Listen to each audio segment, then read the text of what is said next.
This is CBS19 News This Morning. Good morning. It is Friday, July 29th. I'm Clint Yates. And I'm Jacqueline Sarkeesian. Thanks so much for joining us for CBS 19 This Morning. Dana has the morning off.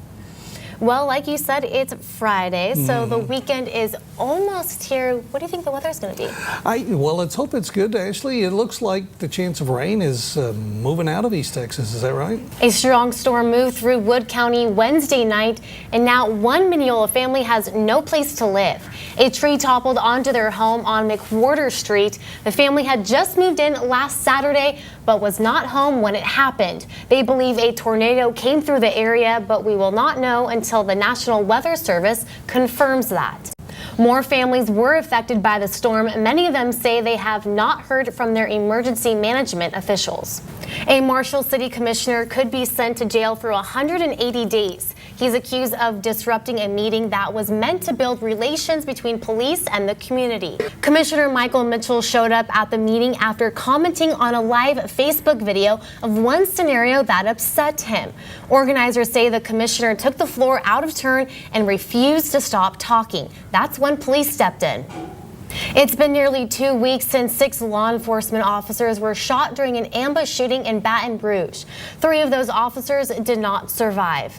Local and national leaders, including Vice President Joe Biden, gathered yesterday to pay respects to Officer Montrell Jackson, Officer Matthew Gerald, and Deputy Brad Garafola.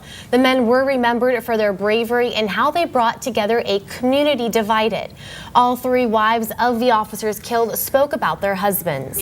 An Army veteran from Kansas City, Missouri, killed the officers less than 2 weeks ago after protests erupted in Baton Rouge over the death of Alton Sterling. While Clinton was accepting the presidential nomination inside the Wells Fargo Center, Bernie Sanders supporters held more demonstrations outside. Protesters continued to voice their disappointment with the DNC.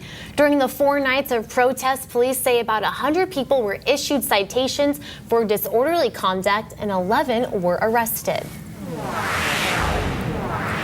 Well, school will be back in less than a month, and Longview School District needs to fill 40 jobs. You can go on our website at CBS19.tv to learn more about Longview ISD's search for bilingual educators.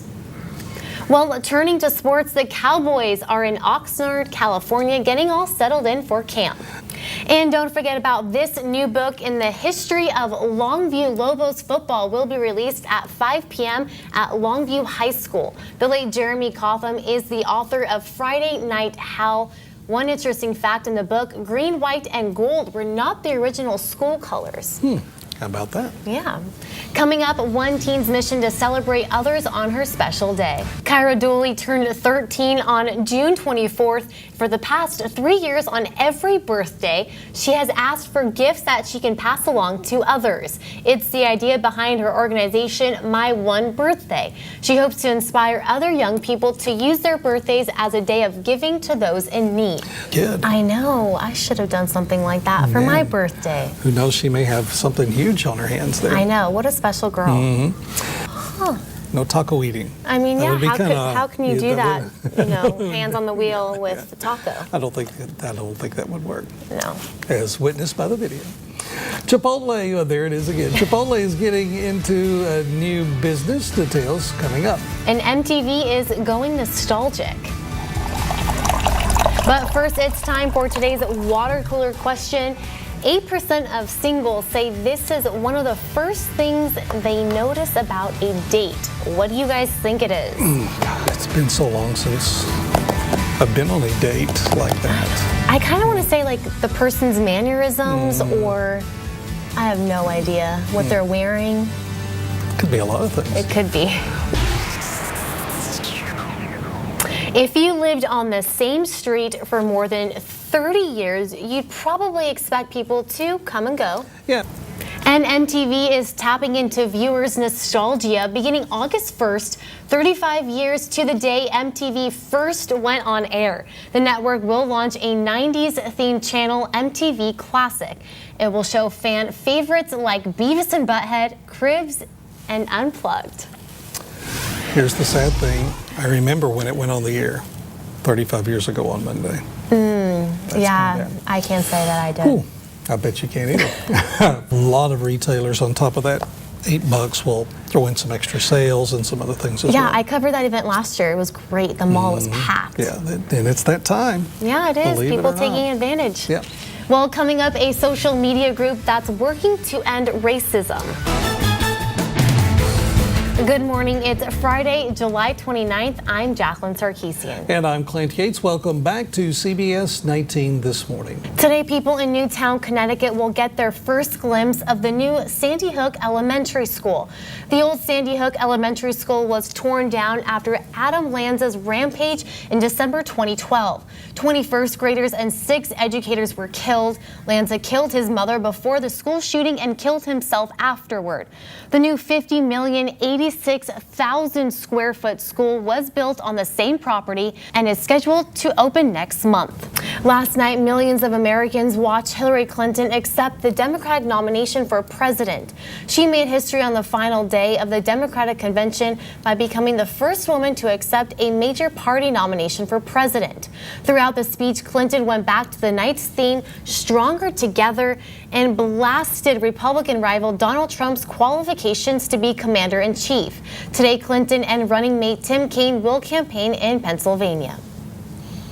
Well, last week we fact-checked Donald Trump's acceptance speech. Now it's Hillary Clinton's turn. Republican presidential nominee wasted no time firing back at some of the attacks via Twitter. In one tweet, Donald Trump took issue with Clinton's refusal to mention radical Islam, while another accused her of being owned by Wall Street. Both candidates now have about 100 days to persuade Americans to vote for them in November. The district is looking for teachers with a specific skill. Our Tristan Hardy joins us live in Longview with more on the hiring process. Tristan? Well, you need something certainly out there to keep you cool. We most definitely do. Let's check in with Ashley Kramlich. Ashley? Good morning, Jacqueline and Clint. Yeah. A 19-year-old Houston teen is dead after swimming in fresh water in Harris County earlier this month. The teen's death is due to a rare brain-eating amoeba he encountered after being in the water. Experts say the amoeba appears in low water that is high in temperature. According to the CDC, almost all cases are fatal. In the last calendar year, 3 Texas boys have died from the infection, 2 in July and 1 in August. All 3 were exposed to the amoeba while swimming when water containing the organism went up their noses. A possible big breakthrough in the fight against Alzheimer's disease right here in Texas. Rose Hill Cemetery in Tyler will no longer be a hot spot for Pokemon Go players. It didn't take long for gamers to realize Rose Hill was one of the best places in town to play, but East Texans with loved ones buried at the cemetery took offense to the elevated foot traffic and overnight visitors. In response, creators of the game removed Rose Hill as a Pokestop. Tyler police had been patrolling the area for the past few weeks after a gate at the cemetery was damaged. That gate has since been repaired. Plus, we'll show you a $200,000 bathroom. Stay with us. Oh, and thank goodness there's toilet paper. Well, yeah, that always helps out, doesn't it? Yeah, just a little. The answer is their laugh.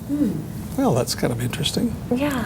I guess some people have normal laughs or peculiar laughs, or some that are a little on the annoying side. Yeah, maybe so. And the winner of our last 4-pack of tickets to Splash Kingdom Water Park is Mary Skinner. Congratulations. Yeah, we've been having fun handing those out. Lots of folks headed to Splash